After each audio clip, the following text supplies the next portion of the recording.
চ্যানেলে স্বাগত। আজকের ক্লাসে আমরা হ্যালো অ্যালকেনের যে বিভিন্ন ধরনের বিক্রিয়া নিয়ে আলোচনা করেছি আগের ক্লাসে, তার তৃতীয় ভাগ প্রতিস্থাপন বিক্রিয়া। হ্যালো অ্যালকেন বিভিন্ন ধরনের বিক্রিয়া যে অংশগ্রহণ করে তার মধ্যে ভীষণ গুরুত্বপূর্ণ বিক্রিয়া হলো প্রতিস্থাপন বিক্রিয়া। আর এই প্রতিস্থাপন বিক্রিয়ার বিভিন্ন বিষয় নিয়ে আমরা আজকে একটা ধারণা তৈরি করার চেষ্টা করব। ফলে মূলত আজকের আলোচনার বিষয় প্রতিস্থাপন বিক্রিয়া নিয়ে। প্রতিস্থাপন বিক্রিয়া বলতে আমরা কাকে বুঝি সেটা দেখে নেব। প্রতিস্থাপন বিক্রিয়া, যাকে সাবস্টিটিউশন বিক্রিয়াও বলা হয়, প্রতিস্থাপন বিক্রিয়া। তো প্রতিস্থাপন বিক্রিয়া জৈব যৌগের বিক্রিয়াগুলোকে বিভিন্ন ভাগে ভাগ করায়, যার এক ধরনের বিক্রিয়াকে বলা হয় প্রতিস্থাপন বিক্রিয়া। সংক্ষেপে আমরা মনে রাখার চেষ্টা করব, যে বিক্রিয়ায়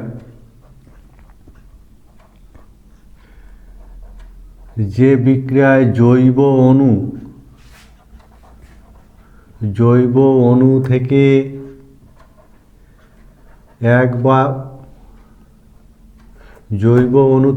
যে বিক্রিয়ায় জৈব অণু থেকে কোনো পরমাণু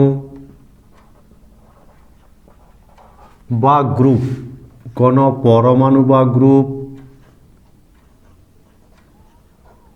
অপর কোনো পরমাণু বা গ্রুপ দ্বারা প্রতিস্থাপিত হয়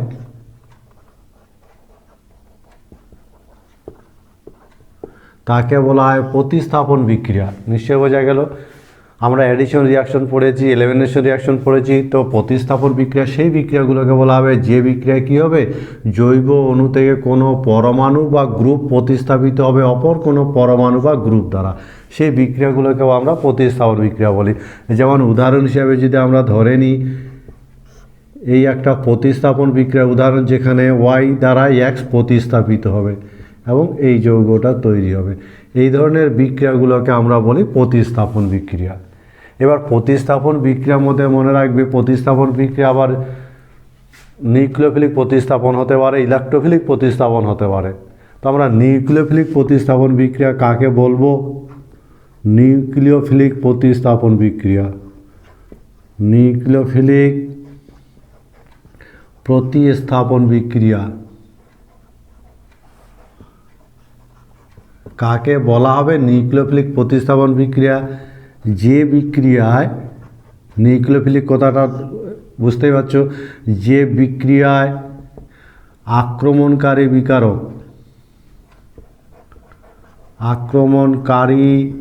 বিকারক একটি নিউক্লিওফাইল, যে বিক্রিয়ায় আক্রমণকারী বিকারক একটি নিউক্লিওফাইল তাকে বলা হবে নিউক্লিওফিলিক প্রতিস্থাপন বিক্রিয়া। যে বিক্রিয়া আক্রমণকারী বিকারকটা নিউক্লিওফাইল হবে, আক্রমণকারী বিকারক কী হবে? একটা নিউক্লিওফাইল হবে, তাকে বলা হবে নিউক্লিওফিলিক প্রতিস্থাপন বিক্রিয়া। আর এই নিউক্লিওফিলিক প্রতিস্থাপন বিক্রিয়াকে সংক্ষেপে এসএন দ্বারা প্রকাশ করা হয়। SN, nucleophilic substitution reaction. ফলে নিউক্লিওফিলিক প্রতিস্থাপন বিক্রিয়াগুলোকে এসএন সংকেত দ্বারা প্রকাশ করা হয়। বোঝা গেছে? তাহলে এইটুকু জায়গা থেকে আমরা কি বুঝলাম? অর্গানিক কেমিস্ট্রির ভীষণ ইম্পর্ট্যান্ট একটা টপিক, যেখানে প্রতিস্থাপন বিক্রিয়া নিয়ে আমরা আলোচনা করার চেষ্টা করছি। প্রথমে আমরা জেনে নিলাম প্রতিস্থাপন বিক্রিয়া কোন ধরনের বিক্রিয়াগুলোকে বলা হবে। তাতে বলা হলো জৈব যৌগের সেই বিক্রিয়াগুলোকে প্রতিস্থাপন বিক্রিয়া বলা হবে, যেখানে কোনো জৈব অণু থেকে পরমাণু বা কোনো গ্রুপ অপর কোনো পরমাণু বা গ্রুপ দ্বারা যদি প্রতিস্থাপিত হয়। এ ধরনের প্রতিস্থাপন বিক্রিয়ার আবার বিভিন্ন ভাগের মধ্যে একটা ভাগ হলো নিউক্লিওফিলিক প্রতিস্থাপন বিক্রিয়া, এসএন বিক্রিয়া। নিউক্লিওফিলিক প্রতিস্থাপন সেই বিক্রিয়াগুলোকে বলা হবে যে সমস্ত বিক্রিয়ায় আক্রমণকারী বিকারক হবে একটা নিউক্লিওফাইল, সেই বিক্রিয়াগুলোকে বলা হবে নিউক্লিওফিলিক প্রতিস্থাপন বিক্রিয়া। আর এরকম নিউক্লিওফিলিক প্রতিস্থাপন বিক্রিয়াকে সংক্ষেপে এসএন দিয়ে প্রকাশ করা হয়। আমরা এই ধরনের নিউক্লিওফিলিক প্রতিস্থাপন বিক্রিয়ার ক্ষেত্রে একটা সাধারণ ধারণা আমরা তৈরি করার চেষ্টা করব। তো মনে রাখবে, নিউক্লিওফিলিক প্রতিস্থাপন বিক্রিয়া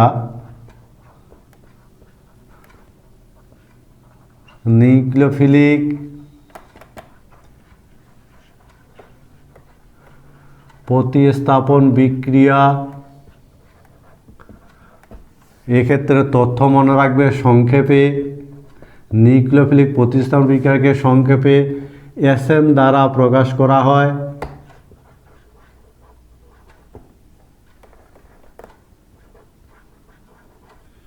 এসএন দ্বারা প্রকাশ করা হবে। সেই সঙ্গে মনে রাখবে নিউক্লিওফিলিক প্রতিস্থাপন বিক্রিয়ায় হার নির্ণায়ক ধাপ, রেট ডিটারমিনিং স্টেপ বলা যাকে, হার নির্ণায়ক ধাপে অংশ নেওয়া, হার নির্ণায়ক ধাপে অংশ নেওয়া অণুর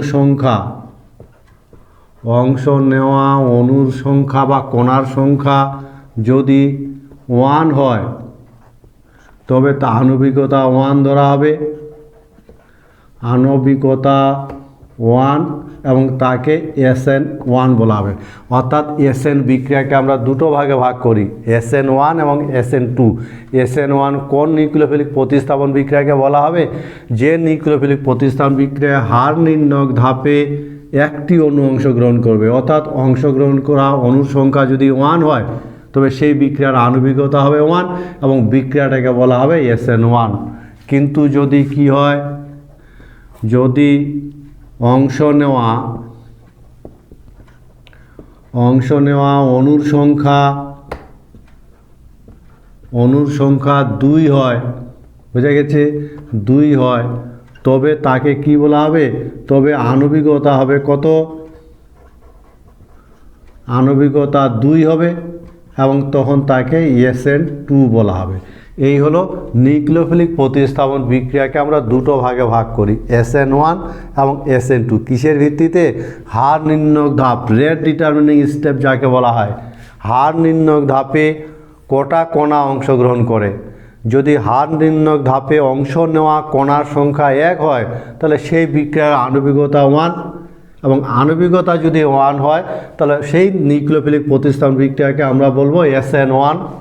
যদি অংশ নেওয়া অণুর সংখ্যা 2 হয় তাহলে আণবিকতা হবে 2 এবং সেক্ষেত্রে সেই নিউক্লিওফিলিক প্রতিস্থাপন বিক্রিয়াকে বলা হবে SN2।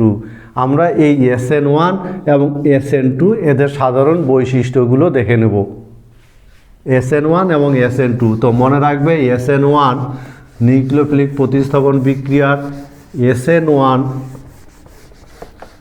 বিভিন্ন বৈশিষ্ট্য সংযুক্ত SN1 এর বৈশিষ্ট্য বা SN1 বিক্রিয়া আমরা এটা দেখে নেব। 1 নম্বর তথ্য, এই বিক্রিয়া 2টি ধাপে ঘটে। সাধারণ বৈশিষ্ট্য মনে রাখার চেষ্টা করব। এই SN1 বিক্রিয়া 2টি ধাপে ঘটে, ঠিক আছে। সেই সঙ্গে মনে রাখবে প্রথম ধাপ হার নির্ণায়ক ধাপ, রেট ডিটারমিনিং স্টেপ। ফলে SN1 মনে রাখবে দুটো ধাপে বিক্রিয়াটা ঘটে। ছোট্ট ছোট্ট পয়েন্টের আকারে লিখে দিচ্ছি, মনে রাখার চেষ্টা করো। হার নির্ণায়ক ধাপ, এবং মনে রাখবে এটা কার্বোক্যাটায়ন গঠনের মাধ্যমে ঘটে। কার্বোক্যাটায়ন গঠনের মাধ্যমে ঘটে, বোঝা গেছে। কার্বোক্যাটায়ন গঠনের মাধ্যমে ঘটে এবং দ্বিতীয় ধাপে নিউক্লিওফাইল, এটা নিউক্লিওফাইল, দ্বিতীয় ধাপে নিউক্লিওফাইল যুক্ত হয়, ঠিক আছে। বিক্রিয়ার হার কেবলমাত্র সাবস্ট্রেটের গাঢ়ত্বের উপর নির্ভরশীল। কেবলমাত্র সাবস্ট্রেটের গাঢ়ত্বের উপর কিন্তু নির্ভরশীল। এ কারণে কি বলা হয়? বিক্রিয়ার হারে নিউক্লিওফাইলের গাঢ়ত্বের উপর নির্ভর করে না। সেজন্য এই বিক্রিয়ার আণবিকতা 1 এবং বিক্রিয়াটার কি ক্রম? বিক্রিয়াটার ক্রমও 1 হয়। বিক্রিয়াটার আণবিকতা 1, বিক্রিয়ার ক্রম 1 এবং এ কেবলমাত্র সাবস্ট্রেটের গাঢ়ত্বের উপর নির্ভরশীল। এক্ষেত্রে কিন্তু রেসিমাইজেশন ঘটে, বোঝা গেছে। এই হলো SN1 বিক্রিয়ার কিছু বৈশিষ্ট্য। তাহলে সহজে আমরা বলতে পারবো SN1 দুটো ধাপে বিক্রিয়া ঘটে, যার প্রথম ধাপ হলো হার নির্ণায়ক ধাপ, রেট ডিটারমিনিং স্টেপ যাকে বলা হয় RDS, রেট ডিটারমিনিং স্টেপ বলে। এবং এক্ষেত্রে মনে রাখবে যে এটা কার্বোক্যাটায়ন গঠনের মাধ্যমে ঘটে। দ্বিতীয় ধাপে নিউক্লিওফাইল যুক্ত হয়। বিক্রিয়ার হার কেবলমাত্র সাবস্ট্রেটের গাঢ়ত্বের উপর নির্ভর করে, যেহেতু একটা অণুর গাঢ়ত্বের উপর নির্ভর করে সেজন্য এক্ষেত্রে কি হয়, ক্রম 1 হয় এবং একটা অণু অংশগ্রহণ করায় আণবিকতা 1 হয় এবং SN1 বিক্রিয়া ঘটার ফলে কি হয়, SN1 বিক্রিয়া ঘটার ফলে এক্ষেত্রে কিন্তু এর রেসিমাইজেশন ঘটে। এই হলো SN1 বিক্রিয়ার মোটামুটি বৈশিষ্ট্য, আমরা মনে রাখার চেষ্টা করব। বোঝা গেছে না? তোমরা বলতে পারবে তাহলে SN1 বিক্রিয়া যদি বলা হয় SN1 বিক্রিয়ার ক্রম কত বলো তো, SN1 বিক্রিয়ার ক্রম কত? আমরা এবার SN2 বিক্রিয়ার সাধারণ বৈশিষ্ট্য দেখে নেওয়ার চেষ্টা করব। তার আগে SN1 বিক্রিয়া যদি উদাহরণ বলি, SN1 বিক্রিয়ার একটা উদাহরণের কথা যদি বলা হয়, উদাহরণ যেমন CH3C Br, একে যদি জলীয় KOH দেওয়া যায় তাহলে CH3COH, এটা হলো একটা SN1 বিক্রিয়ার উদাহরণ। ঠিক আছে, এবার এই SN1 বিক্রিয়ার আমরা একটু কৌশলটা দেখে নিব। কৌশল, SN1 বিক্রিয়ার কৌশল। তো আমরা তো এক্ষুনি বললাম SN1 বিক্রিয়া কটা ধাপে ঘটে বলো তো? দুটি ধাপে ঘটে।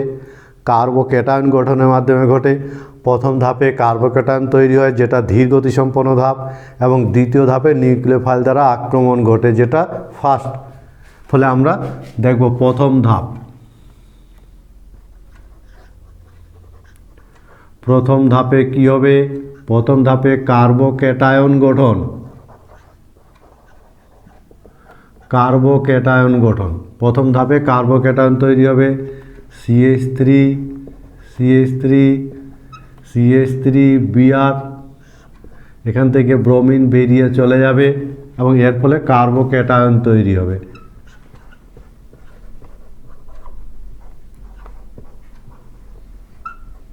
কার্বোক্যাটায়ন গঠন। এবার দ্বিতীয় ধাপে কি হবে? নিউক্লিওফাইল দ্বারা আক্রমণ। দ্বিতীয় ধাপ কি? OH দ্বারা আক্রমণ।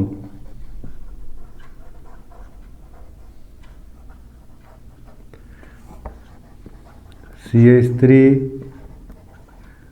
প্রথম ধাপে যে এই ধাপটা কিন্তু ফাস্ট, দ্রুত গতিসম্পন্ন ধাপ এবং এটাই রেট ডিটারমিনিং স্টেপ। এটা ধাপ স্লো ধাপ এবং এটা রেট ডিটারমিনিং স্টেপ, হার নির্ণয় ধাপ। এবং এক্ষেত্রে কি হবে? দ্রুত OH মাইনাস দ্বারা এটা উভমুখীতে রেট ডিটারমিনিং স্টেপ, এবং দ্বিতীয় ধাপে কি হবে? OH মাইনাস দ্বারা আক্রান্ত হবে। এটা ফাস্ট, দ্রুত গতিসম্পন্ন ধাপ, দ্রুত আক্রান্ত হবে এবং এর ফলে কি হবে? আমরা বিক্রিয়াজাত পদার্থ পাবো। এই হলো SN1 বিক্রিয়ার কৌশল। তাহলে বৈশিষ্ট্যের সঙ্গে একদম ম্যাচ আছে। দেখো, দুটোই ধাপে বিক্রিয়া ঘটে। প্রথম ধাপে কার্বোক্যাটায়ন ঘটে, দ্বিতীয় ধাপে নিউক্লিওফাইল দ্বারা আক্রান্ত হয় এবং এর ফলে এইভাবে SN1 কৌশলটা ঘটে। ফলে অর্গানিক কেমিস্ট্রিতে SN1 এবং SN2 এই বিক্রিয়ার দুটো ভীষণ ইম্পর্টেন্ট। এদের ত্রিমাত্রিক কেমিস্ট্রি আমাদের আলোচনা করতে হবে পরের ক্লাসে। আজকে আমরা এই দুটো বিক্রিয়ার বিভিন্ন বৈশিষ্ট্যগুলো নিয়ে আলোচনা করছি। এবার আমরা দেখব SN2 বিক্রিয়ার সাধারণ বৈশিষ্ট্য এবং SN2 বিক্রিয়ার উদাহরণ, সঙ্গে SN2 বিক্রিয়ার কৌশলটা আমরা একটু দেখে নেব। তো SN2 মনে রাখবে, SN2 বিক্রিয়া একটি ধাপে ঘটে, ট্রানজিশন স্টেট গঠনের মাধ্যমে ঘটে, আণবিকতা 2, ক্রম 2। ফলে ছোট ছোট বৈশিষ্ট্যগুলো আমি লিখে দিচ্ছি, সেই বৈশিষ্ট্যগুলোকে মনে রাখার চেষ্টা করবে এবং এই ভিডিও যখন দেখবে তখন খাতা কলম নিয়ে বসবে এবং যেটা দরকার সেটাকে নোট করে নিতে হবে, তাহলে কিন্তু খুব ইফেক্টিভ ক্লাসটা হবে। ফলে ভালো করে ভিডিও ফলো করো এবং খাতায় নোট তৈরি করার চেষ্টা করো। দেখো, SN1 প্রথম একটি ধাপে ঘটে,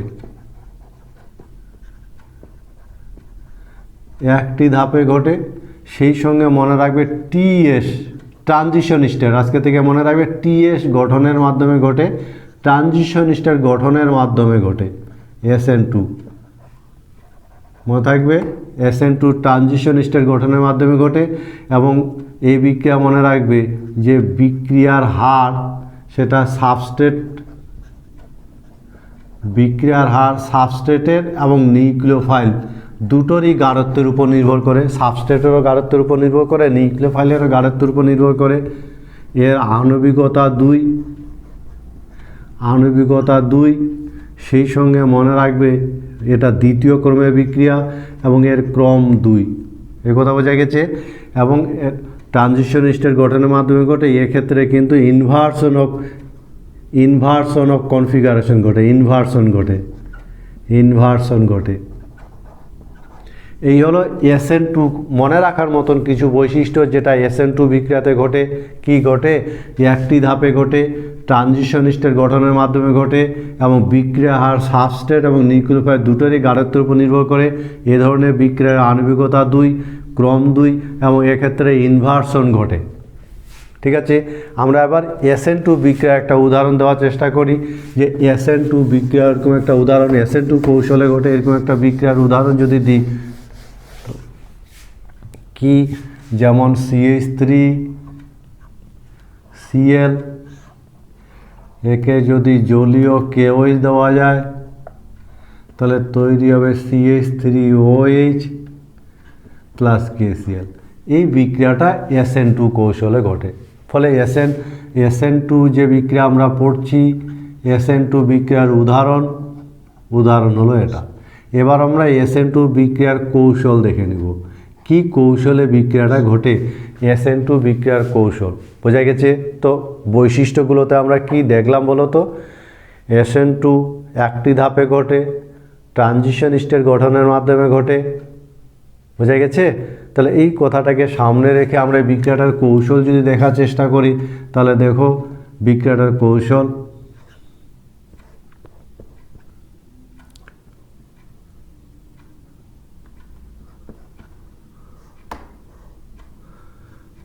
ত্রিমাত্রিক বিন্যাস, এই দিক থেকে নিউক্লিওফাইলের আক্রমণ ঘটবে এবং এটা বেরিয়ে যাবে, বোঝা গেছে। নিউক্লিওফাইলের আক্রমণ ঘটবে এবং অ্যাট এ টাইম ঘটনাটা একসঙ্গে ঘটবে, কারণ নিউক্লিওফাইল আক্রমণ এবং লিভিং গ্রুপের অপসারণ এই দুটো ঘটনা কিন্তু একসঙ্গে ঘটে। তাহলে কি হবে? এবং আমরা যদি এর সন্ধিগত অবস্থাটাকে দেখাতে চাই তাহলে সেই সন্ধিগত অবস্থা হবে এটা।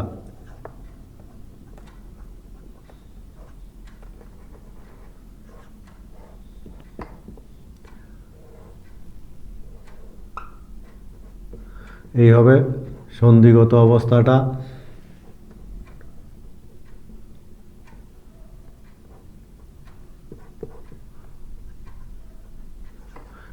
এটাকে বলা হয় ট্রানজিশন স্টেট, সন্ধিগত অবস্থা। বোঝা গেছে নিশ্চয়ই। কিছুটা বন্ধন তৈরি হয়েছে, কিছুটা ভেঙে গেছে, সন্ধিগত অবস্থা বলা হয় ট্রানজিশন স্টেট। এই ট্রানজিশন স্টেট গঠনের মাধ্যমে কিন্তু বিক্রিয়াটা ঘটে।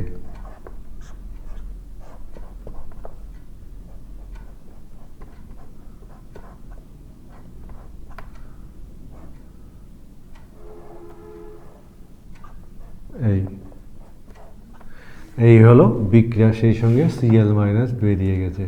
এই হলো SN2 বিক্রিয়ার কৌশল, বোঝা গেছে নিশ্চয়ই। এবং দেখো অণুটা যা ছিল বাতাসে ছাতা উল্টে যাওয়ার মতন ওই দিক দিয়ে উল্টে গেছে, ফলে এটাকে ইনভার্সন বলে। সে কারণে আমরা বলে থাকি SN2 কৌশলে ইনভার্সন ঘটে। ছাতা বাতাসে উল্টে গেলে যেমন উল্টে যায়, ঠিক যৌগটার আকৃতিটা ঠিক তেমন উল্টে যায়। এই হলো SN2 বিক্রিয়ার কৌশল। তোমরা বলতে পারবে SN2 বিক্রিয়া সংক্রান্ত যদি বলি, SN2 বিক্রিয়ার বলো তো যে SN2 বিক্রিয়া যে ঘটে এর এই যে অবস্থাটায় TS এর পুরো নাম কি, পুরো ফর্ম কি বলো তো? TS এর পুরো ফর্মটা কি? ঠিক আছে, আমরা এবার SN1 এবং SN2 কৌশলের যদি একসাথে তুলনা করি তাহলে তুলনাটা কীরকম দাঁড়াবে বলো তো? SN1 এবং SN2 বিক্রিয়ার তুলনা যদি করি তাহলে কি হবে? SN1 ও SN2 কৌশলের তুলনা কীরকম হবে তুলনাটা বলো তো? আমরা খুব সংক্ষেপে ছোট করে তুলনাটাকে মনে রাখার চেষ্টা করব, তাই কিনা বলো? যেমন এটাকে যদি SN1 বলি, এটাকে যদি SN2 বলি, তাহলে 1 নাম্বার দুটি ধাপে ঘটে, SN1 দুটি ধাপে ঘটে এবং SN2 একটি ধাপে ঘটে, তাই কিনা বলো? একটা তুলনা বলো আর পার্থক্য যাই বলো, এটা SN1 ধাপে ঘটে, এটা দুটি ধাপে ঘটে, এটা একটি ধাপে ঘটে। 2 নাম্বার এর আণবিকতা কত? আণবিকতা 1 আর SN2-র আণবিকতা 2, তাই তো? আণবিকতা 2 যা আমরা এখনই তো পড়লাম, ফলে খুব সহজে 2-4টা পার্থক্য যে কোনো সময় কিন্তু আমরা বলে দিতে পারি, যদি যে ছোট ছোট বৈশিষ্ট্যগুলো লিখে দিলাম সেই বৈশিষ্ট্যগুলো আমরা মনে রাখতে পারি। ফলে ইফেক্টিভ বৈশিষ্ট্যগুলো কিন্তু মনে রাখার চেষ্টা করবে। 2 নাম্বার ক্রম প্রথম ক্রমের বিক্রিয়া, এটা হলো ক্রম দ্বিতীয় ক্রমের বিক্রিয়া। কত ছোট ছোট পার্থক্য বলো এক কথায়। এটা কি কার্বোক্যাটায়ন গঠনের মাধ্যমে ঘটে, কার্বোক্যাটায়ন গঠনের মাধ্যমে ঘটে, এক্ষেত্রে ট্রানজিশন স্টেট গঠনের মাধ্যমে ঘটে। আরও কিছু পার্থক্য আমরা বলতে পারবো, বোঝা গেছে? যেমন এই বিক্রিয়ার হার কেবলমাত্র সাবস্ট্রেটের গাঢ়ত্বের উপর নির্ভর করবে এবং এই বিক্রিয়ার হার কি করে? সাবস্ট্রেট প্লাস নিউক্লিওফাইলের গাঢ়ত্বের উপর নির্ভর করে। এরকম বেশ কিছু পার্থক্য কিন্তু আমরা খুব সহজে মনে রাখতে পারি। এই হলো SN1 এবং SN2 এর পার্থক্য। কি SN1 এবং SN2 এর পার্থক্য আমরা কি পেলাম বলতে পারবে সহজে? নিশ্চয়ই। কি পেলাম বলো তো? SN1 দুটি ধাপে ঘটে, SN2 একটি ধাপে ঘটে। SN1 এর আণবিকতা 1 এবং SN2-র আণবিকতা 2। SN1 এর ক্রম কত বলো তো? ফার্স্ট ক্রম এবং SN2 ক্রম 2। SN1 বিক্রিয়ার কার্বোক্যাটায়ন গঠনের মাধ্যমে ঘটে, SN2 ট্রানজিশন স্টেট গঠনের মাধ্যমে ঘটে। SN1 বিক্রিয়া কেবলমাত্র বিক্রিয়ার হার সাবস্ট্রেটের গাঢ়ত্বের উপর নির্ভর করে, কিন্তু এক্ষেত্রে বিক্রিয়ার হার সাবস্ট্রেট প্লাস নিউক্লিওফাইলের গাঢ়ত্বের উপর নির্ভর করে। এই হলো SN1 এবং SN2 এই বিক্রিয়া দুটোর একটা তুলনামূলক ধারণা, নিশ্চয়ই মনে থাকবে। আমরা এবার দেখব যে SN1 এবং SN2 এই বিক্রিয়ার হার কোন কোন বিষয়ের উপর কীরকম নির্ভরশীল। SN1 এবং SN2 বিক্রিয়ার হার কোন কোন ফ্যাক্টর দ্বারা প্রভাবিত হয়। তো মূলত এই আলোচনাটার ক্ষেত্রে আমরা দেখব এরকম 4টা ফ্যাক্টর আমরা খুঁজে পাবো, যে 4টা ফ্যাক্টর কিন্তু কি করে? SN1 এবং SN2 এই বিক্রিয়ার হারকে প্রভাবিত করে।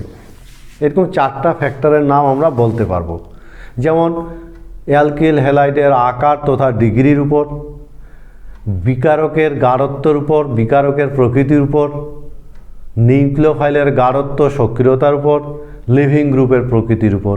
এরকম 3-4টা বিষয় আমরা দেখতে পাবো, যে 3-4টা বিষয় কোনো নিউক্লিওফিলিক প্রতিস্থাপন বিক্রিয়ার হারকে প্রভাবিত করে। ফলে আমরা এই বিষয়টা নিয়ে এবার একটু দেখে নিব যে SN1 ও SN2 বিক্রিয়ার হার প্রভাবকারী বিষয়সমূহ।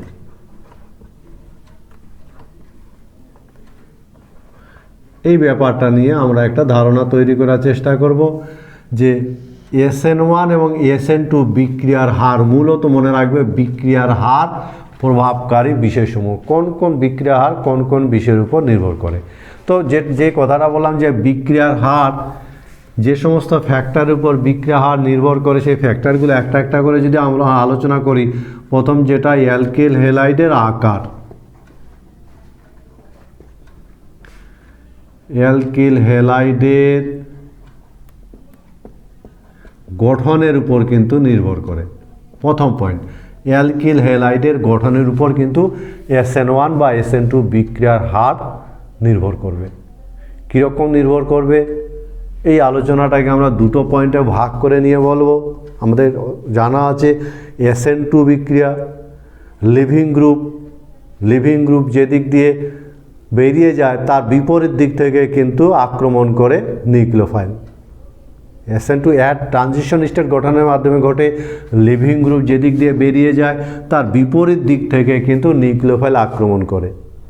ফলে বোঝা যাচ্ছে অ্যালকিল হ্যালাইড আকারে যত অ্যালকিল গ্রুপ আলফা কার্বনের সাথে অ্যালকিল গ্রুপের সংখ্যা যত বাড়তে থাকবে, অর্থাৎ অ্যালকিল হ্যালাইডের ডিগ্রি যত বাড়তে থাকবে, বিপরীত দিক থেকে নিউক্লিওফাইলের আক্রমণ করা তত অসুবিধাজনক হবে। অর্থাৎ স্টেরিক বাধা এখানে কিন্তু কাজ করবে।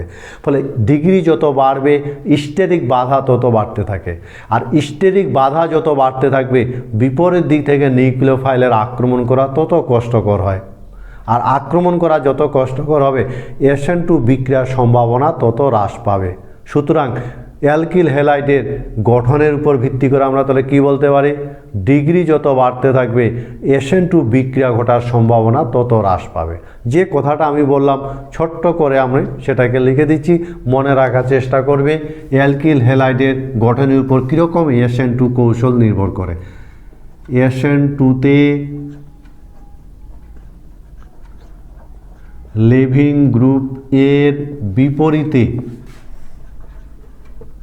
বিপরীতে নিউক্লিওফাইল আক্রমণ করে, তাই কিনা বলো? 1 নাম্বার পয়েন্ট আক্রমণ করে। 2 নাম্বার পয়েন্ট মনে রাখবে, তাহলে এইভাবে বিপরীত দিক থেকে আক্রমণ করে, ফলে মনে রাখবে ডিগ্রি বৃদ্ধির সঙ্গে স্টেরিক বাধা, স্টেরিক হিন্ডেন্স যাকে বলা হয়, স্টেরিক বাধা বৃদ্ধি পায়। একটু আগে বললাম স্টেরিক বাধা ডিগ্রি যত বৃদ্ধি পাবে স্টেরিক বাধা তত বৃদ্ধি পাবে, এবং স্টেরিক বাধা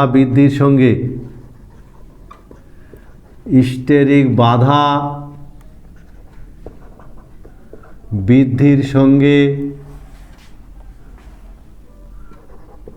নিউক্লিওফাইলের আক্রমণের সম্ভাবনা তত হ্রাস পায়। ফলে কি দাঁড়াবে বলো তো? ফলে ডিগ্রি বৃদ্ধির সঙ্গে SN2 ঘটার সম্ভাবনা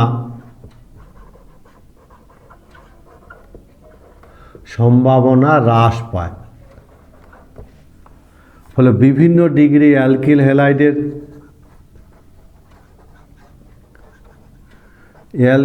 হ্যালাইডের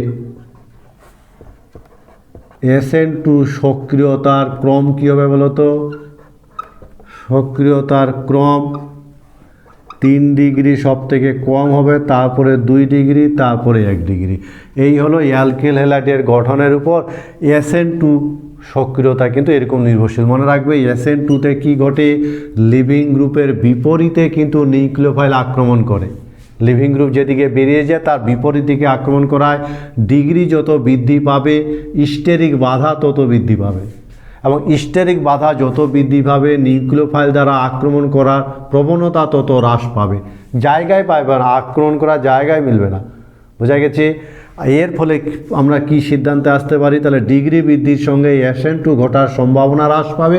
ফলে বিভিন্ন ডিগ্রির অ্যালকিল হ্যালাইডের SN2 এর সক্রিয়তার ক্রম যেটা দাঁড়াবে, ট্রেন্ড যেটা দাঁড়াবে, সেটা হলো 3 ডিগ্রি অ্যালকিল হ্যালাইডের ক্ষেত্রে SN2 বিক্রিয়া ঘটার সম্ভাবনা সবথেকে কম, এবং 1 ডিগ্রির SN2 বিক্রিয়া ঘটার সম্ভাবনা সবথেকে বেশি। কিন্তু আমরা যদি SN1-এর ক্ষেত্রে দেখি তাহলে কি দেখতে পাবো বলো তো? SN1 যদি হয় তাহলে সেক্ষেত্রে কিন্তু কার্বোক্যাটায়ন গঠনের মাধ্যমে বিক্রিয়াটা ঘটে, এবং কার্বোক্যাটায়ন গঠনের মাধ্যমে যদি বিক্রিয়াটা ঘটে তাহলে এক্ষেত্রে কিন্তু লিভিং গ্রুপ বেরিয়ে যাওয়ার পর কার্বোক্যাটায়ন তৈরি হয় এবং উভয় দিক থেকে নিউক্লিওফাইল কিন্তু আক্রমণ করতে পারে। কিন্তু ডিগ্রি বৃদ্ধির সাথে সাথে কার্বোক্যাটায়নের স্থিতিশীলতা বাড়তে থাকে। স্থিতিশীলতা যত বাড়তে থাকবে SN1 বিক্রিয়ার সম্ভাবনা তত বাড়তে থাকে। সুতরাং SN1 ক্ষেত্রে আমরা মনে রাখার চেষ্টা করব SN1 কি ঘটে, SN1 কার্বোক্যাটায়ন গঠনের মাধ্যমে ঘটে, কার্বোক্যাটায়ন গঠনের মাধ্যমে ঘটে, তাই কি না? এবং কার্বোক্যাটায়ন ডিগ্রি বৃদ্ধির সঙ্গে কার্বোক্যাটায়নের স্থিতিশীলতা বৃদ্ধি পায়, কার্বোক্যাটায়নের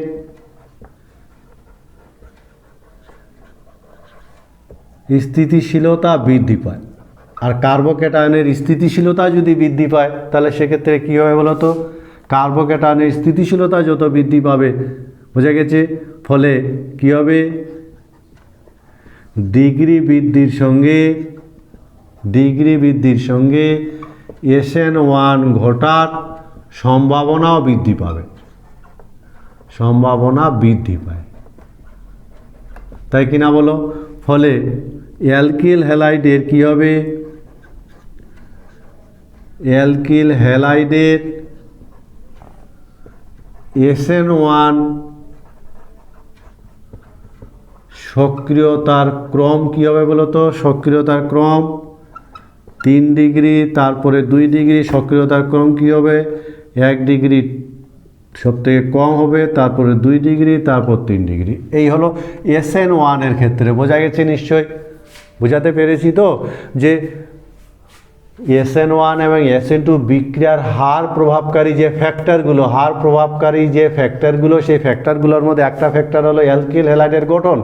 সেক্ষেত্রে আমরা দেখলাম যদি SN2 কৌশলে একটা বিক্রিয়া ঘটার সম্ভাবনা কতটা, সেক্ষেত্রে দেখা যাচ্ছে ডিগ্রি বৃদ্ধির সাথে সাথে SN2 বিক্রিয়া ঘটার সম্ভাবনা হ্রাস পাবে।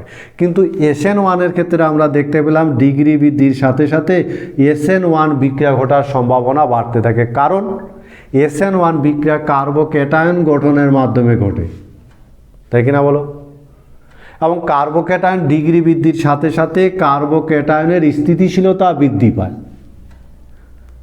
আবার স্থিতিশীলতা বৃদ্ধি পেলে SN1 তাহলে কী হবে? ডিগ্রি বৃদ্ধির সাথে সাথে SN1 বিক্রিয়া ঘটার সম্ভাবনা বাড়তে থাকে। ফলে বিভিন্ন ডিগ্রির অ্যালকিল হ্যালাইডে যদি SN1 আমরা ক্রমটা দেখি তাহলে সেই ক্রমটা হবে 3 ডিগ্রি SN1 বিক্রিয়া ঘটার সম্ভাবনা সবথেকে বেশি, এবং 1 ডিগ্রি অ্যালকিল হ্যালাইডের SN1 বিক্রিয়া ঘটার সম্ভাবনা সবথেকে কম। বোঝা গেছে? তা তোমরা বলতে পারবে যদি বলা হয় এই বিক্রিয়াটা বলো তো, যেমন CH3Cl, একে আমি জলীয় KOH দিলাম, তাহলে যে বিক্রিয়াটা ঘটবে এই বিক্রিয়াটা কোন কৌশলে ঘটবে এবং এর ফলে CH3OH হলো আর Cl মাইনাস, বলো তো এটা SN1 না SN2? কোন কৌশলে এই বিক্রিয়াটা সংঘটিত হবে? ঠিক আছে, আমরা এবার 2 নম্বর ফ্যাক্টর নিয়ে আলোচনা করব। 2 নম্বর ফ্যাক্টর, সেটা হলো দ্রাবকের প্রকৃতি। দ্রাবকের প্রকৃতির উপরও নির্ভর করে। দ্রাবকের প্রকৃতির উপর কীরকম নির্ভরশীল আমরা যদি দেখি তো দেখব দ্রাবক 2 রকম হয়, প্রোটিক আর অ্যাপ্রোটিক। যারা প্রোটন দাতা, যে সমস্ত দ্রাবক প্রোটন তৈরি করতে পারে, প্রোটন উৎপাদন করতে পারে, তাদেরকে প্রোটিক দ্রাবক বলে। এবং দ্রাবকটা যদি ধ্রুবীয় হয় তবে তাকে বলা হয় ধ্রুবীয় প্রোটিক দ্রাবক। আর যদি দ্রাবকটা ধ্রুবীয় হয় কিন্তু প্রোটন উৎপন্ন করতে না পারে তাহলে তাদেরকে বলা হবে অ্যাপ্রোটিক দ্রাবক। যেমন অ্যাসিটন হলো ধ্রুবীয় অ্যাপ্রোটিক দ্রাবক, জল হলো ধ্রুবীয় প্রোটিক দ্রাবক। এই দ্রাবকের প্রকৃতির উপর কিন্তু নির্ভর করে SN1 এবং SN2 বিক্রিয়া। বোঝা গেছে? মনে রাখবে কি, যদি ধ্রুবীয় প্রোটিক দ্রাবক হয়, ধ্রুবীয় প্রোটিক দ্রাবক যেমন মিথানল, যেমন জল ইত্যাদি, ধ্রুবীয় প্রোটিক দ্রাবক যদি হয় তাহলে সেক্ষেত্রে SN1 ঘটে, এই SN1 ঘটে। কেন? ধ্রুবীয় প্রোটিক দ্রাবক যদি হয় তাহলে SN1 ঘটার সম্ভাবনা বেশি। কেন SN1 ঘটার সম্ভাবনা বেশি? কারণ কি বলো তো? কারণ SN1 কৌশলে যে কার্বোক্যাটায়ন উৎপন্ন হয়, উৎপন্ন কার্বোক্যাটায়ন দ্রাবক থেকে নিঃসঙ্গ ইলেকট্রন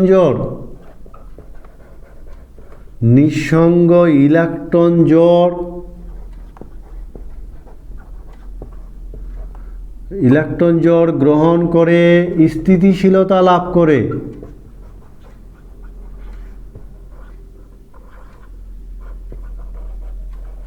এক নাম্বার। 2 নাম্বার, উৎপন্ন হ্যালাইট আয়ন H বন্ধন গঠন দ্বারা স্থিতিশীলতা লাভ করে। H বন্ধন গঠন দ্বারা স্থিতিশীলতা লাভ করে।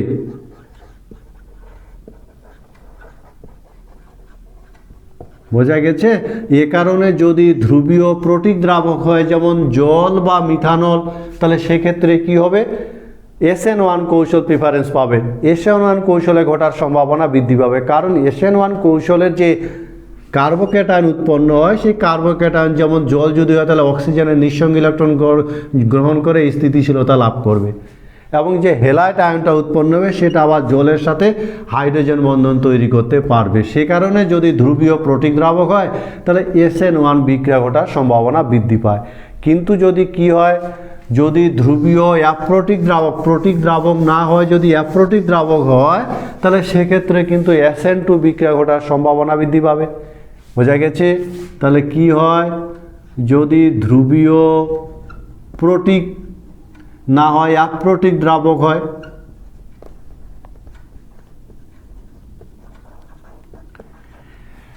অ্যাপ্রোটিক দ্রাবক এরকম উদাহরণ যেমন অ্যাসিটন, যেমন NN ডাইমিথাইল ফরমামাইড DMF ইত্যাদি যদি হয় তাহলে সেক্ষেত্রে কিন্তু SN2 ঘটার সম্ভাবনা আছে। SN2 ঘটে বা SN2 ঘটার সম্ভাবনা বৃদ্ধি পায়। কেন বলো তো? কারণ কি কারণে SN2 ঘটার সম্ভাবনা বৃদ্ধি পায়? কারণ যে এনায়ন উৎপন্ন হয় সেই এনায়নকে মুক্ত রাখে।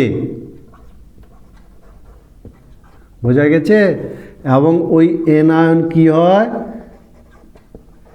এনায়ন নিউক্লিওফাইল হিসাবে মুক্ত থাকে। এনায়নটা নিউক্লিওফাইল হিসাবে সক্রিয় হয়, আক্রমণ করা অনেক সহজ হয়। এ কারণে যদি এই ধরনের অ্যাপ্রোটিক দ্রাবক, ধ্রুবীয় অ্যাপ্রোটিক দ্রাবক হয় যেমন অ্যাসিটন DMF, তাহলে সেক্ষেত্রে SN2 বিক্রিয়া ঘটার সম্ভাবনা বাড়তে থাকে। বোঝা গেছে? কারণ এক্ষেত্রে যে নিউক্লিওফাইল এনায়ন মুক্ত থাকে এবং এক নিউক্লিওফাইল হিসাবে কিন্তু এই এনায়নটা অনেক সক্রিয় হয়, অর্থাৎ সক্রিয়তা বৃদ্ধি পায়। এভাবে এরা দ্রাবকের প্রকৃতির উপর নির্ভর করে। ঠিক আছে, আমরা এবার দেখব নিউক্লিওফাইলের গাঢ়ত্বের উপর বা নিউক্লিওফাইলের সক্রিয়তার উপর কীরকম নির্ভর করে SN1 বা SN2 বিক্রিয়ার হার নিউক্লিওফাইলের গাঢ়ত্ব তথা সক্রিয়তার উপর কীরকম নির্ভর করে। ঠিক আছে, দেখো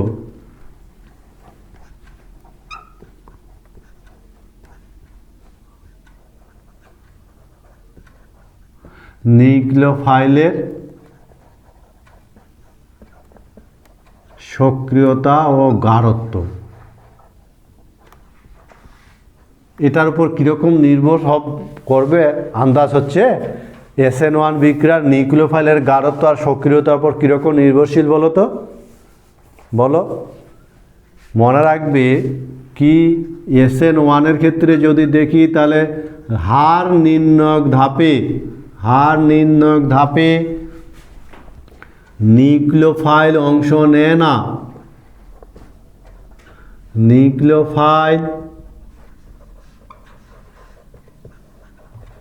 নিউক্লিওফাইল অংশ নেয় না, তাই কিনা বলো? হার নির্ণয় ধাপে কিন্তু নিউক্লিওফাইল অংশ নেয় না। তাহলে নিউক্লিওফাইল যদি অংশই না নেয়, অংশ না নেয়, তাহলে সেক্ষেত্রে কি হবে? এই নিউক্লিওফাইলের সক্রিয়তা বা গাঢ়ত্বের উপর নির্ভর করে না, SN1 বিক্রিয়া কিন্তু নিউক্লিওফাইলের গাঢ়ত্ব বা সক্রিয়তার উপরও নির্ভর করবে না। বোঝা গেছে? যেহেতু নিউক্লিওফাইল হার নির্ণয় ধাপে অংশই নেয় না।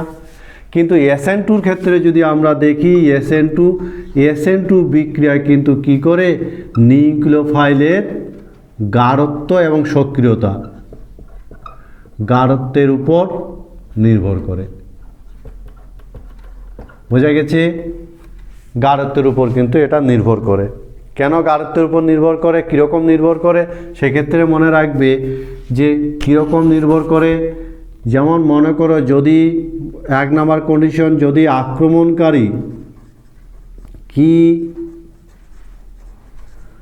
আক্রমণকারী পরমাণু যদি একই হয়,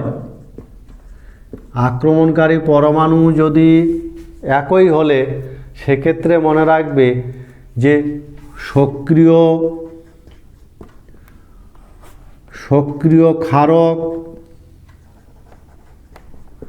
সক্রিয় নিউক্লিওফাইল হয়। ক্ষারক হিসাবে যত সক্রিয় হবে তত সক্রিয় নিউক্লিওফাইল হবে। বোঝা গেছে?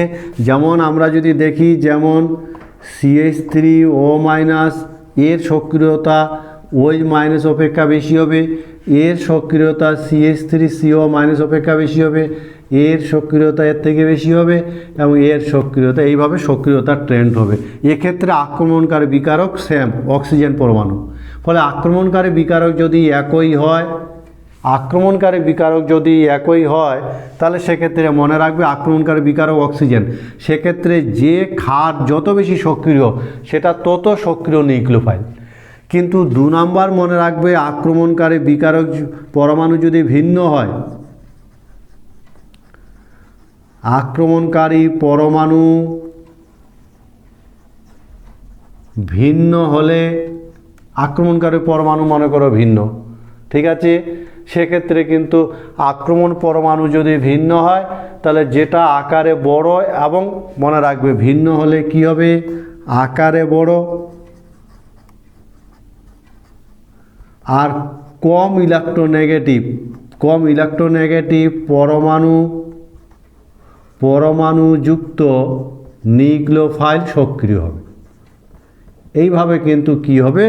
নিউক্লিওফাইলের সক্রিয়তা তথা গাঢ়ত্বের উপর SN2 নির্ভর করবে। যেমন এখানে যদি দেখি, আক্রমণে যেমন CH3-র সক্রিয়তা NH2 থেকে বেশি হবে, NH2 সক্রিয়তা OH থেকে বেশি হবে। যেমন হ্যালোজেনগুলোর মধ্যে আয়োডিনের বেশি হবে, তারপরে ব্রোমিন হবে, তারপরে ক্লোরিন হবে। এইভাবে সক্রিয়তা ধীরে ধীরে হ্রাস পাবে নিউক্লিওফাইল হিসাবে। যেহেতু আক্রমণকারী পরমাণু ভিন্ন, ফলে যে কার্বন পরমাণুর আকার বড়, তড়িৎ ঋণাত্মকতা কম, ফলে এর সক্রিয়তা এটার তুলনায় বেশি হবে, এটার সক্রিয়তা এটার তুলনায় বেশি হবে। এভাবে সক্রিয়তার উপর কিন্তু নির্ভর করে। বোঝা গেছে? আমরা যদি 4 নাম্বার ফ্যাক্টর নিয়ে কথা বলি, লিভিং গ্রুপ জানা আছে নিশ্চয়ই। প্রতিস্থাপন বিক্রিয়ায় যে গ্রুপ বা পরমাণু বেরিয়ে যায়, সেই গ্রুপ বা পরমাণুকে বলা হয় লিভিং গ্রুপ। এই লিভিং গ্রুপের প্রকৃতির উপর ঠিক আছে? লিভিং গ্রুপ SN1 এবং SN2 দুটোই কিন্তু, SN1 ও SN2 উভয় নির্ভর করে লিভিং গ্রুপে, লিভিং গ্রুপের উপর দুটোই নির্ভর করে। এবং লিভিং ক্ষমতা যত বৃদ্ধি হবে, লিভিং ক্ষমতা বৃদ্ধির সঙ্গে SN1 বা SN2 ঘটার সম্ভাবনা বৃদ্ধি পায়।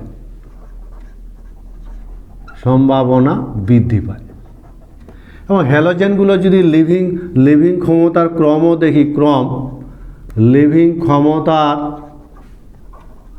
ক্রম যদি দেখি তাহলে দেখব আয়োডিনের সবথেকে বেশি, তারপরে ব্রোমিন, তারপরে ক্লোরিন, তারপরে ফ্লোরিন, তারপরে মনে করো মিথানল, তারপরে জল, এইভাবে কিন্তু বা ওয়েজ, এই হলো লিভিং ক্ষমতার ক্রমটা আমরা ভাবতে পারি। বোঝা গেছে? এইভাবে লিভিং ক্ষমতার ক্রম। আর এই হলো 4টা ফ্যাক্টর, যে ফ্যাক্টরগুলো থেকে আমরা কি দেখলাম, বিভিন্ন ধরনের যে ফ্যাক্টরগুলো আমরা দেখলাম যে কোনো একটা SN1 বা SN2 বিক্রিয়ার হার কিন্তু বিভিন্ন ফ্যাক্টরের উপর নির্ভর করে। বোঝা গেছে?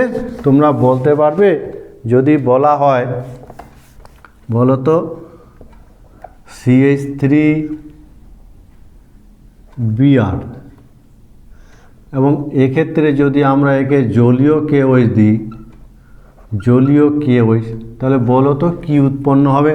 এই বিক্রিয়াটার ফলে কি উৎপন্ন হবে? আমরা এবার দেখে নেব যে যৌগের গঠনের সাথে, একটা যৌগের গঠন যদি বলে দেয় তা আন্দাজ করা যাবে, সম্ভাবনা, ভবিষ্যৎবাণী বলা যাবে যে এই যৌগটার গঠন থেকে আমি বলে দিতে পারি বিক্রিয়াটা SN1 না SN2 কৌশলে সংঘটিত হবে, সে সম্পর্কে একটা জাস্ট ধারণা তৈরি হবে। আমরা সেটা দেখব। তাহলে কি দেখব?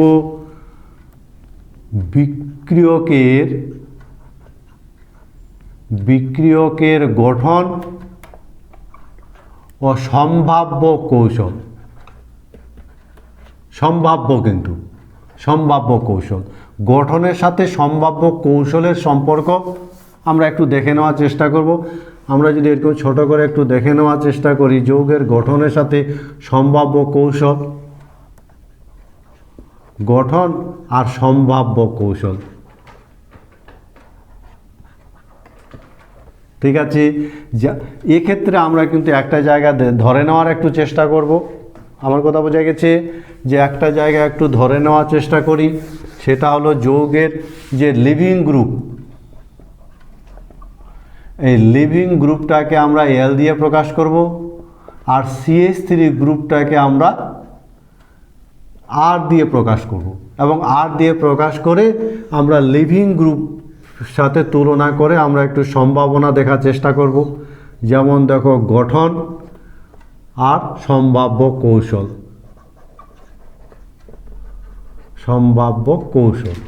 ঠিক আছে? আন্দাজ করা যাবে তো গঠনের সাথে সম্ভাব্য কৌশল? যেমন যদি এরকম হয় তাহলে বলো তো কি কৌশল ঘটার সম্ভাবনা আছে? সেটা কিন্তু SN2 কৌশলে ঘটবে। আবার যদি গঠনটা এরকম হয় RCH2L, এটা কিন্তু 1 ডিগ্রি, তাহলে সেক্ষেত্রে কী হবে বলো তো? 1 ডিগ্রি, এবং এক্ষেত্রে কিন্তু SN2 ঘটবে। এইভাবে আমরা গঠন থেকে সম্ভাব্য আন্দাজ করতে পারি যে কোন কৌশলে ঘটার সম্ভাবনা আছে। যেমন আমরা যদি দেখি 2 ডিগ্রি যদি হয় RCHLR, এটা কিন্তু 2 ডিগ্রি অ্যালকিল হ্যালাইড, এবং 2 ডিগ্রি অ্যালকিল হ্যালাইডের ক্ষেত্রে বুঝতেই পারছো SN1 বা SN2 দুটোরই ঘটার সম্ভাবনা আছে। যখন কি হবে? যখন ধ্রুবীয়, মনে রাখবে, যখন SN1 কখন হবে? SN1 হবে যখন ধ্রুবীয় এবং প্রোটিক দ্রাবক হবে। বোঝা গেছে? দ্রাবকটা যখন ধ্রুবীয় হবে, প্রোটিক হবে, আর নিউক্লিওফাইলটা দুর্বল হবে। অন্যদিকে SN2 ঘটবে কখন? যখন ধ্রুবীয় হবে, সেক্ষেত্রে অ্যাপ্রোটিক দ্রাবক হবে,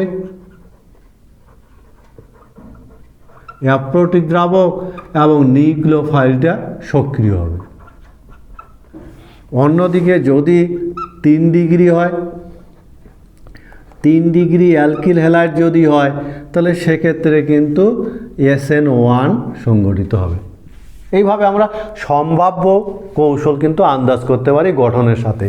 যেমন যদি অ্যালাইলিক হয়, অ্যালাইলিক, তাহলে সেক্ষেত্রে কিন্তু SN1 সংঘটিত হবে, কারণ এক্ষেত্রে উৎপন্ন কার্বোক্যাটায়ন রেজোন্যান্সের মাধ্যমে স্থিতিশীলতা লাভ করতে পারে। আমরা যদি এই ধরনের গঠন দেখি, তাহলে সেক্ষেত্রে কিন্তু কি হবে? মনে রাখবে কোনোটাই হওয়ার সম্ভাবনা কিন্তু নেই। SN1 এবং SN2 অর্থাৎ এই গঠনযুক্ত তারা কিন্তু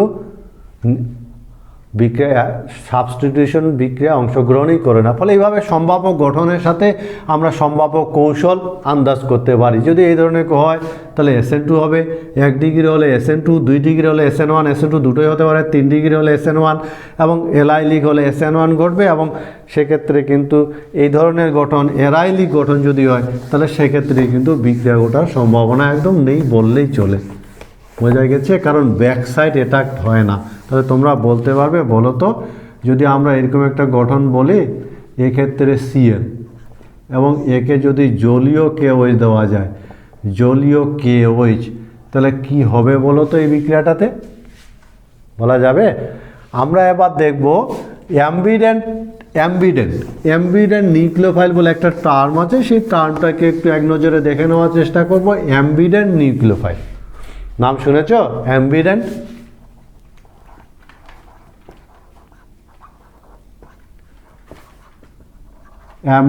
নিউক্লিওফাইল।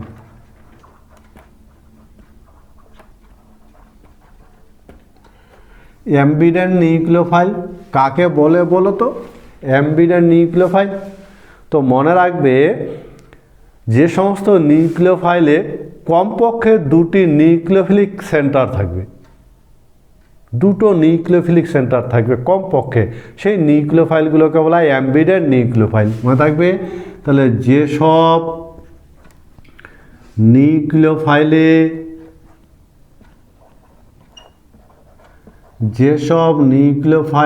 কমপক্ষে দুটি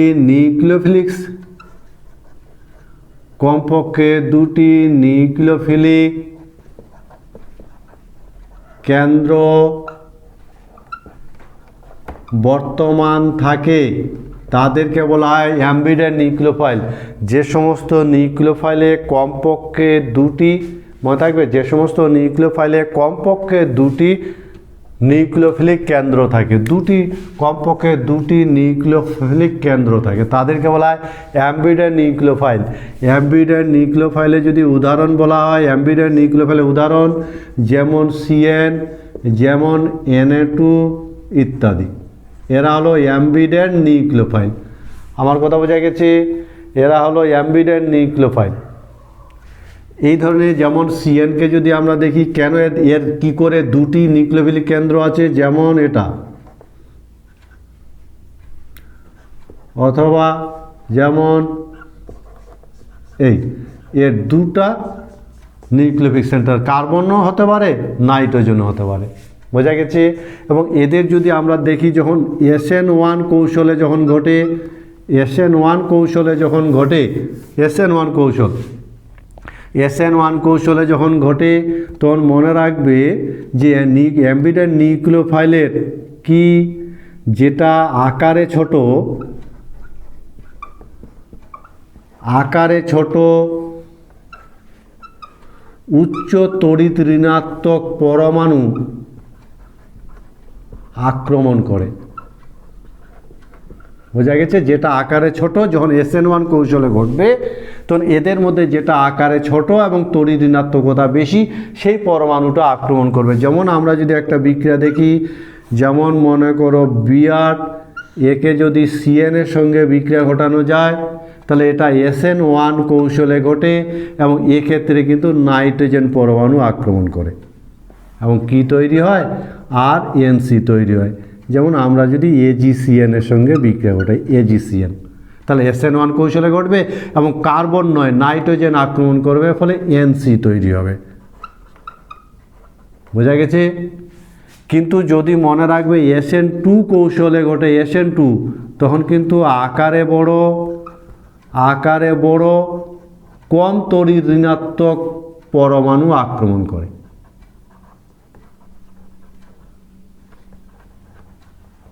ঠিক আছে? যেমন আমরা যদি বিক্রিয়াটা দেখি RBr, এর সাথে যদি আমি KCN এর বিক্রিয়া ঘটাই তাহলে SN2 কৌশলে ঘটবে এবং এক্ষেত্রে কিন্তু আকারে বড় কম তড়িৎ ঋণাত্মক কার্বন আক্রমণ করবে, ফলে তৈরি হবে RCN। বোঝা গেছে? এই কারণে তো কি হয়, AgCN এর সঙ্গে বিক্রিয়া ঘটালে NC ঢোকে, আবার কেসি সঙ্গে বিক্রিয়া ঘটালে সিএন হয়, এই জন্য NCCN কেন হয় নিশ্চয়ই বোঝা গেছে। অ্যাম্বিডেন্ট নিউক্লিওফাইলের ক্ষেত্রে কিন্তু এই ধরনের ঘটনাগুলো ঘটে। বোঝা গেছে কথাটা? বোঝা গেছে। এবার আমরা দেখে নিব, তোমরা বলতে পারবে যদি এরকম করে বলা হয় কি হওয়া উচিত,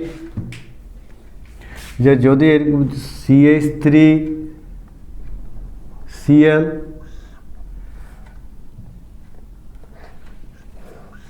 একে যদি আমি NaCN দিই, NaCN, তাহলে কি হবে?